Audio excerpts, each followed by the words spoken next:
जब भी आप देवी देवताओं को भोग देते हैं अग्नि प्रज्वलित करके, तब ध्यान रहे अग्नि भूजना नहीं चाहिए। जब आप भोग देते हो तब अग्नि ने प्रचंड रूप से, जैसे कि मैंने भोग दिया हूँ अग्नि पर, इस तरीके से अग्नि जलती रहना चाहिए। यहाँ पर आपको घी का प्रयोग करना है। एक लौंग, दो लौंग, एक बतासे पर आप समस्त देवता, जैसे कि मान लीजिए ये देखिए आप, भगवान भैरव जी, गुरुदेव भगवान, हनुमान जी, काली माँ दुर्गा जी, कुल देवता, गुरुदेव भगवान दत्तात्रेय जी, गणपति जी, सदगुरुदेव भगवान भैरव जी, गणेश जी, माँ भगवती जगदम्बा आदि शक्ति और गुरु गोरखनाथ। इनके अलावा जो भी आपको बताते हैं, आपको जैसे आपके गुरु ने बताया है कि आप इन देवताओं की सेवा करते हैं, तो उन देवताओं का अग्नि में भोग आपको देना है। भोग आपको कब देना है?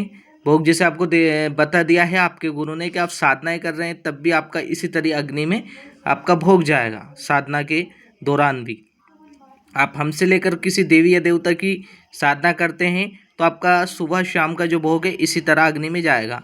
इसके अलावा आप जैसे सेवाएं कर रहे हैं, सेवा में आपको जो नियम दिया जाता है, नियम के साथ जिन देवताओं की आपने पहले सेवा कर रखी या साधना कर रखी, उन सभी देवताओं का इसी प्रकार प्रचंड रूप से अग्नि में आपको भोग देना है। अग्नि जो है वो इसी प्रचंड रूप में, ये देखिए आप, इसी तरीके से जलना चाहिए। यहाँ आप घी का प्रयोग करेंगे। ये देखिए भोग में बहुत लोग क्या करते हैं, जब भोग देते हैं तो अग्नि बुझ जाती है, तो ये कार्य आप ना करें। भोग इसी प्रकार से आप अग्नि में दें। अब आज जिन लोगों ने नए जो लोग जुड़े थे उन्हें भी बताया हूँ कि आपको कैसे देना है भोग। और बहुत लोग कहते हैं कि अग्नि जो है वो ज़्यादा समय तक नहीं जलती है और हम भोग देते हैं तब अग्नि बुझ जाती है। तो आप ये देख लीजिए, मैंने आपको लाइव सेक्शन में बता रहा हूँ और ना तो मैं घी का प्रयोग कर रहा हूँ। ये देखो आप, इस तरीके से अग्नि जो है, जो भोग है, उस आपको देवताओं तक अग्नि के माध्यम से ही पहुँचाना है।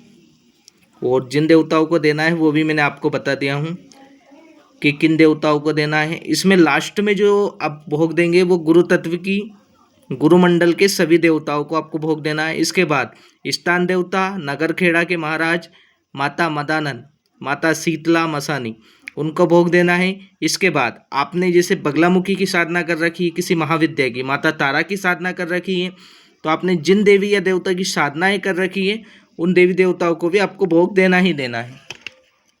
आप इनके अलावा जैसे मान लीजिए प्रमुख रूप से आप देख लीजिए, अब मैंने जैसे दत्तात्रेय जी की साधना कर रखी है तो मुझे इनका भोग देना ही देना है। इनका पूजन मुझे करना है। प्रत्येक विशेष दिवसों पर भी मेरा पूजन होता है, प्रतिदिन भी मुझे पूजन करना है। उनका प्रतिदिन मुझे मंत्र जाप करना है। बहुत लोग मंत्रों को छोड़ देते हैं, तो आपको आज बताया हूँ कि भोग का प्रोसेस क्या है। तो इस तरीके से आप देवी देवताओं को भोग पहुँचा सकते हैं अग्नि के माध्यम से। जय गुरुदेव, जय जगदम्बा।